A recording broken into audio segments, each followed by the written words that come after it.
নমস্কার, আমি professor doctor Arnab কর্মকার। আমি একজন স্পেশালিস্ট অর্থোপেডিক সার্জন। আমরা জয়েন্ট রিপ্লেসমেন্ট, লিগামেন্টের মাইক্রোসার্জারি এবং সমস্ত ফ্র্যাকচারের ট্রিটমেন্ট করি। আমি লাস্ট কয়েকটা ভিডিওতে আপনাদের সঙ্গে নি রিপ্লেসমেন্ট নিয়ে বিভিন্ন আলোচনা করছি। প্র্যাকটিক্যাল কিছু প্রবলেম আমরা পেশেন্টদের থেকে ফেস করি বা তাদের মনের মধ্যে ভয় থাকে নি রিপ্লেসমেন্ট নিয়ে। প্রত্যেকেই বলেন যে অপারেশনটা করাবো না ডাক্তারবাবু, ভীষণ ভয় পাচ্ছি। আমি বলি কেন? না, এখন তো তবু হাঁটতে পারছি, অপারেশন করলে যদি আর না হাঁটতে পারি, একদমই যদি শুয়ে পড়ি, সেক্ষেত্রে কি হবে? তো এরকম কিছু ভয় মানুষের মধ্যে ঢুকে আছে, যার জন্য কিন্তু অনেকেই একটা বেটার লাইফ বা একটা সুস্থ সবল লাইফের থেকে কিন্তু অনেক দূরে আছেন এই ভয়ের জন্য। তো আজকে সেই ভয়টাই আমি দূর করব আপনাদের মনের থেকে। কারণ সমাজে অনেক কথাবার্তা ঘুরছে যে নি রিপ্লেসমেন্ট করলে আর কোনোদিন হাঁটতে পারবেন না, সারা জীবন শুয়ে থাকতে হবে। তা কিন্তু নয়। একটা জিনিস খুব ভালোভাবে বুঝুন যে যখন হাঁটুটা আর্থ্রাইটিস একদম লাস্ট পর্যায়ে পৌঁছচ্ছে, যেখানে হাড়ের মধ্যে আর কোনো গ্যাপ নেই, সেখানে কিন্তু একটা মানুষের সেই হাঁটুর উপর ভর দিয়ে হাঁটা চলা করা সম্ভব না। আর এই ব্যথা বেদনা এটা যদি লং টার্ম একটা মানুষ সহ্য করে, সেটা কিন্তু তার শরীরে ভীষণভাবে নেগেটিভ এফেক্ট ফেলে, তার ফিজিক্যালি, তার মেন্টালি বিভিন্নভাবে এফেক্ট পড়ে। এবং যখন সমস্ত ট্রিটমেন্ট শেষ, তখন তো আর কিছু করার নেই, তখন সেটা কিন্তু করতেই হবে। তাই এই যে ভুল ধারণাগুলো আমাদের মনে আসছে যে নি রিপ্লেসমেন্ট করলে আপনি হাঁটতে পারবো না, তা কিন্তু একদমই ঠিক নয়।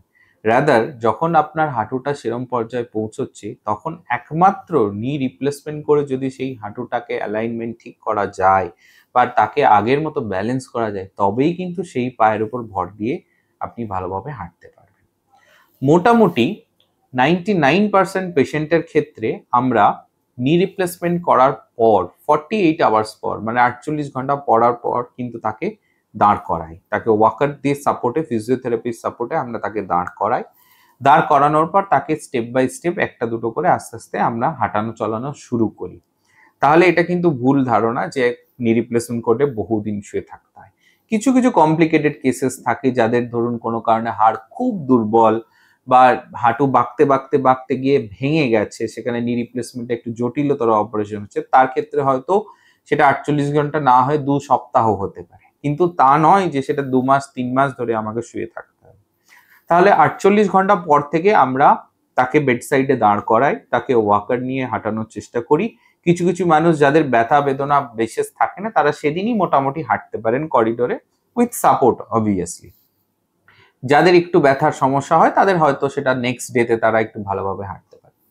এই হাঁটার পর স্টেপটা কি? এই হাঁটার পর আমরা তাকে আস্তে আস্তে বিছানাতে বা একটু উঁচু চেয়ারে বসিয়ে পায়ের ব্যায়াম স্টার্ট করি, মানে হাঁটুটাকে ভাঁজ করা, সোজা করা। এখানেও অনেকের মনে ধারণা আছে যে এই নি রিপ্লেসমেন্টের পর হাঁটু ভাঁজ করতে প্রচন্ড কষ্ট হয়, প্রচন্ড ব্যথা হয়। তা কিন্তু নয়। কারণ নি রিপ্লেসমেন্ট করার সময় আমরা যখন হাঁটুর জয়েন্টটাকে লাগাই, সেটার সময় আমরা সেইভাবেই ক্যালকুলেশন করে লাগাই এবং ক্রস চেক করে আমরা দেখে নিই যে হাঁটুটা মুভমেন্টটা তার ইজি হচ্ছে এবং তার যে ভাঁজ হওয়াটা, সেটা 120 ডিগ্রি অ্যাটলিস্ট তার হাঁটুটা ভাঁজ হচ্ছে এবং সোজা হচ্ছে এবং সমস্ত দিক থেকে সেটা ব্যালেন্সড আছে। এবারে অপারেশন হওয়ার পর যে তার সেলাই হয় বা স্টিচ হয়, তার জন্য যেটুকু ব্যথা সেটুকুই ব্যথা থাকে। ফিজিওথেরাপি করলে ঠিকভাবে, আর আমরা যেগুলো বলি আইস কম্প্রেশন করা, নিজেরাও কিছু ব্যায়াম করা, এটা করলে দেখা যায় যে 20% মানুষ কিন্তু 2 সপ্তাহের মধ্যে হাঁটুটাকে পুরোটা ভাঁজ করে নেন। আর 80% মানুষ 1 মাস, মানে 4 সপ্তাহের মধ্যে হাঁটুটাকে পুরো ভাঁজ করে নেন। কিছু মানুষ আছেন যারা খুব তাড়াতাড়ি করে ফেলে। আর অ্যাভারেজ টাইমটা হচ্ছে 4 উইকস, মানে 1 মাসে কিন্তু আপনার হাঁটুটা ভাঁজ থেকে সোজা হয়ে যাবে, ইউজুয়ালি হয়ে যায়। সমস্ত মানুষের ক্ষেত্রে আমরা সেটা দেখেছি। আর এই 1 মাসের মধ্যে হাঁটা চলা, বসা ওঠা, হাঁটুর বিভিন্ন ব্যায়াম করানো, বিছানা থেকে আপনি কিভাবে নামবেন, বিছানাতে কিভাবে বসবেন, চেয়ার থেকে বসবেন কিভাবে, চেয়ার থেকে উঠবেন কিভাবে, প্রত্যেকটা জিনিস কিন্তু ফিজিওথেরাপিস্টরা আপনাদেরকে শেখাবেন এবং ট্রেনিং দেবেন। তাহলে মোটামুটি 1 মাস গেলে অপারেশন থেকে আপনি কিন্তু দাঁড়িয়ে কাজকর্ম করা বা বাড়ির নিজস্ব যে সমস্ত কাজ করা, সেইটুকু করার পর্যায়ে কিন্তু এসে যাবেন। এবং এই 1 মাসের মধ্যেই কিন্তু আমরা যখন হাঁটুটা ভাঁজ হয়ে যাচ্ছে, তখন কিন্তু আমরা তাকে সিঁড়ি ওঠা নামানো প্র্যাকটিস করাই, তাকে অ্যালাউ করি, আস্তে আস্তে মোটিভেট করি যে আপনি বাড়ির বাইরে গিয়ে সামনে কোনো সমান রাস্তা থাকলে সেখানে হাঁটুন। অনেক পেশেন্ট আছে যারা কিন্তু 1 মাস পর থেকে বাজার যাচ্ছেন, ছোটখাটো সাইকেল চালানো প্র্যাকটিস করছেন বা স্কুটি নিয়ে যাচ্ছেন। অ্যাভারেজ টাইম 1.5 মাস থেকে 2 মাস আমাদের কাছে আছেন যারা পেশেন্ট, তারা অফিস জয়েন করেছেন, আবার বাইরে যাওয়া প্র্যাকটিস করছেন, রেগুলার বাজার যাওয়া বা নিজের যে কাজকর্ম সেখানে তারা ফিরে গেছেন।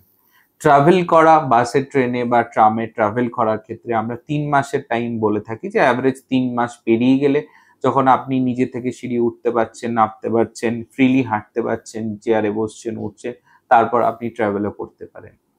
তাই প্রচুর মানুষ আছেন যারা এইভাবে ঠিকভাবে ফিজিওথেরাপি এন্ড এক্সারসাইজ করে কিন্তু এই টাইম ফ্রেমের মধ্যে তারা কিন্তু আগের মতো অ্যাক্টিভ লাইফে ফিরে এসেছেন।